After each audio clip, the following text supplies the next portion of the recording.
What really fascinated me about psilocybin is cannabis is one of the first legalized form that you can call it a plant medicine.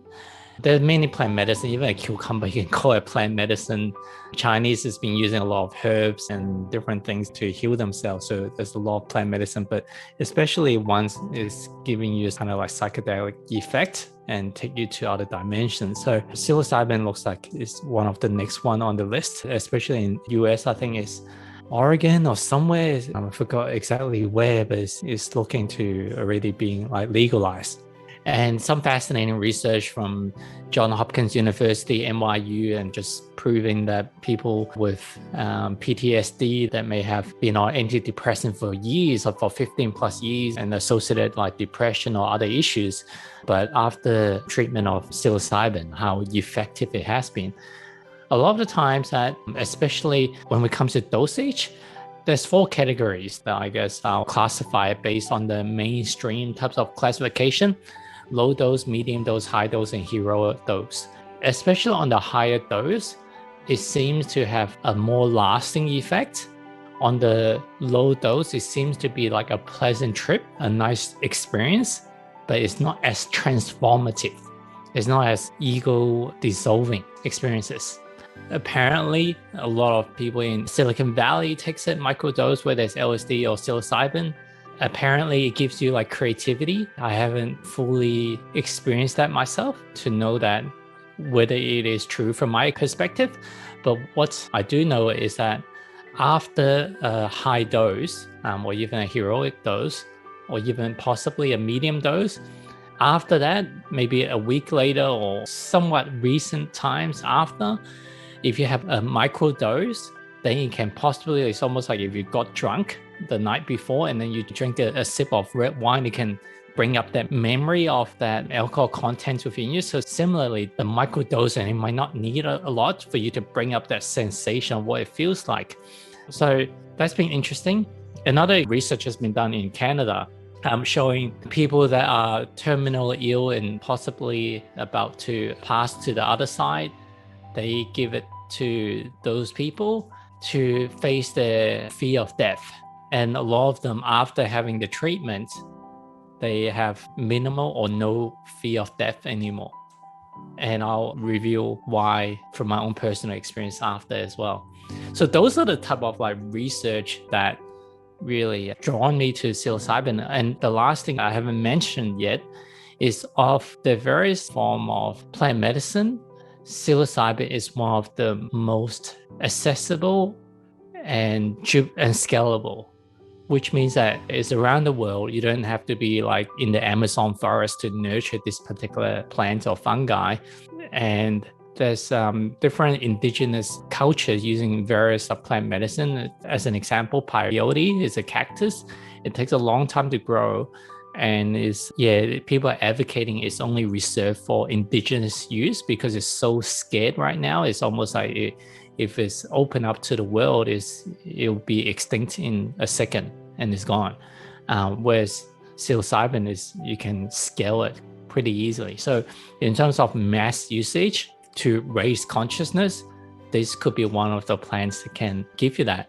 And another benefit is that, again, it's just from my personal experiences compared to ayahuasca, which is another like very potent and powerful plant teacher, is that it generally, from my experience and people's recorded trip experiences, is a lot more gentle. With ayahuasca, it's not uncommon for people to feel like as if they're dying in the trip. Not that it's a bad thing, but in psilocybin, there's less of that happening. It's more on the rare side. Doesn't mean that it's not going to happen or will not happen to you, but again, like generally, from people's recollection of the events, having a traumatic negative experiences that they don't know how to integrate in their life is on the rare side compared to Mother Ayahuasca. So again, like I'm very careful with that, because I think if taking the wrong context, people would think that, oh, well, ayahuasca is more scary, it's negative, like stuff that come up. Sometimes it's a great thing if you to purge those thoughts and purge, like with psilocybin, you don't tend to purge or vomit out any stuff. And in some cases, I don't have to vomit, that's good. But again, like, what if ayahuasca is helping you purge this stuff out so you don't have to face it from an ongoing, you just have to keep coming up. So those are the things on the logical side, on the 3D side, that draw me into it. I had 2 recent trips, and one of them is on 3.5 gram, which is considered on the medium/high dose. And the next trip was on 2 gram, which is more on the medium dose. And the overall sensation is that taking me, whether you believe in other dimensions, I know that you guys do, but for the people that's more skeptical, that's more academically, scientifically based, they may say, hey, maybe it's all in your mind, it's all in the subconscious. So, but even if it's in the subconscious state, you're definitely going to, your mind is taking you to somewhere else. You're operating differently compared to normal. And for people that hasn't had this psychedelic experiences, the people that have had alcohol to compare with, why do people keep enjoy getting on a high on alcohol? It's different to this high. And I don't have experience with any other synthetic drugs to try to compare it with, because I've never had it. The high that you get from alcohol is still like relatively external based. You wouldn't just close your eyes and wow, this is so cool. It's usually like you'll have certain sensation of giving you confidence, giving you funness, or giving you certain sensation that drives your external behavior to enjoy certain things. Or watching a movie that you enjoy more, watching sport enjoy more, but it's not like you just close your eyes and just, wow, like profoundness. Whether it's silence, whether it's with sound, the sensation you get is like, let's just say you have a piano or whatever instrument, each note is like 1,000 movies, maybe like 100 movies.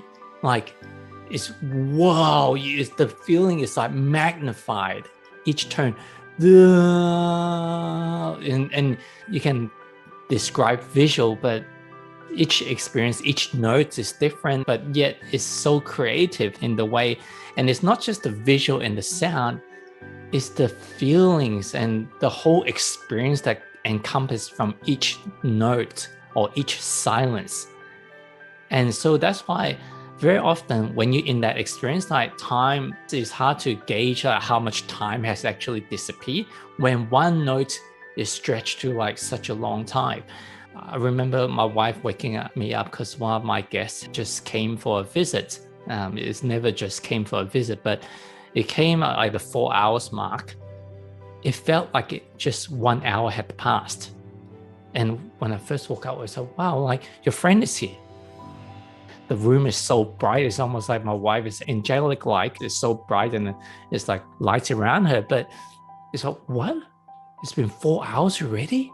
Like it's only been 1 hour in my mind. And I recorded the whole thing, and it's 5 pages of notes I've written down. In the first hour or so, as I take off in the journey, and when I say take off, it's almost like you take off in your level of consciousness. And again, back to the scientific mind, it's almost like you still have to be conscious, and then you go into the less and less conscious mode.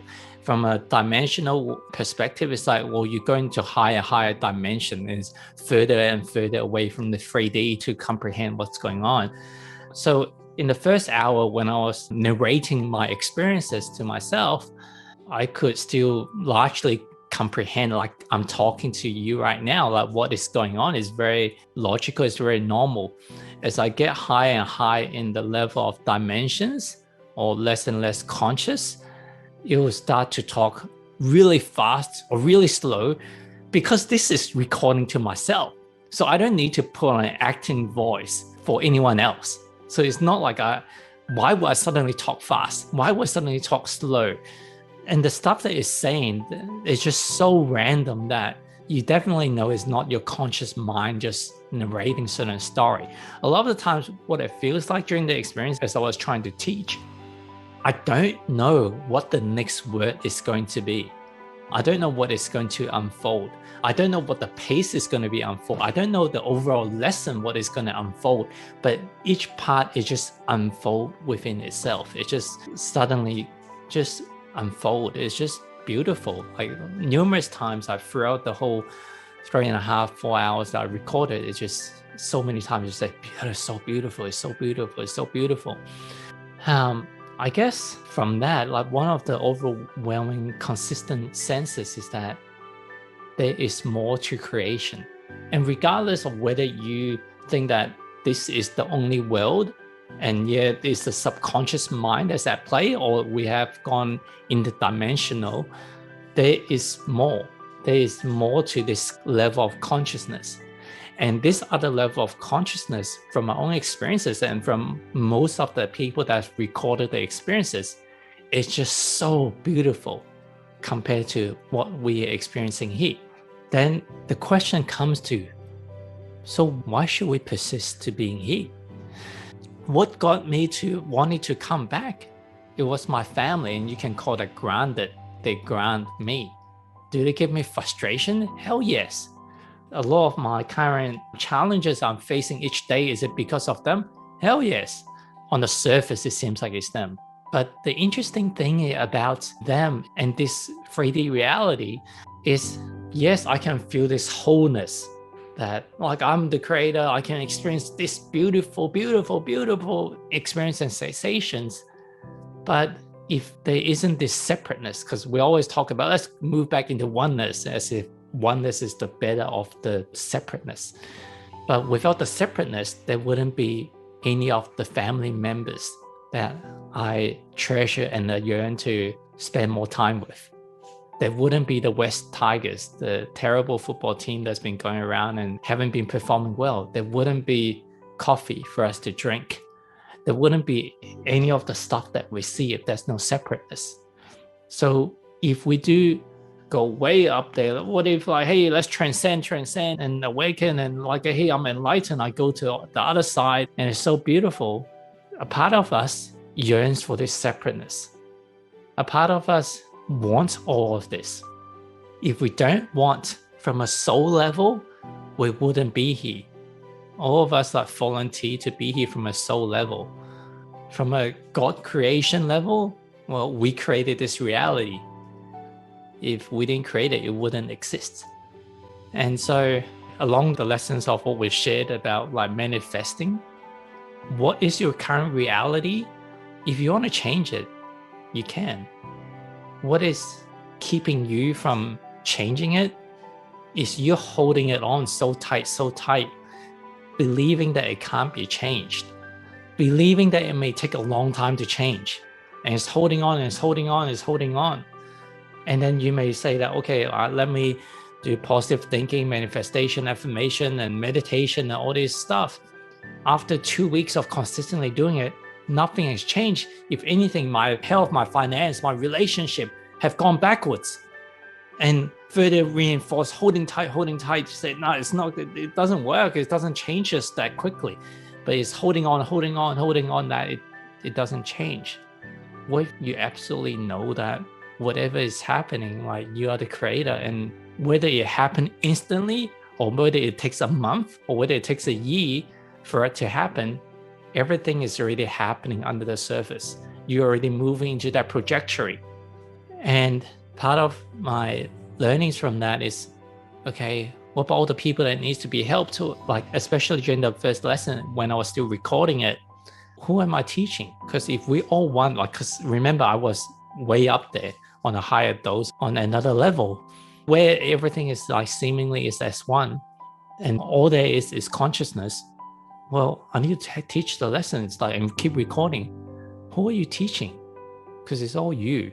Seemingly we've got different character, different body, different voice, but they're all you. They're all part of you.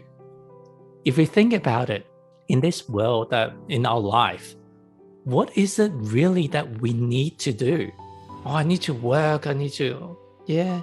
There's certain things that you may say that you need to do for survival, like earning a living, but how much of the making a living is for more than survival? is for pimping up our lives, for becoming more comfortable or seemingly more certain, to put a certainty around what our life should look like. If we wanted to move to like a third world, can we survive on our current living for the rest of our life on a very modest way?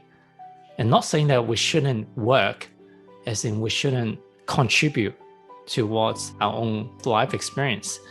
So we can work, but how much of our working is actually for things that we feel that we need to do?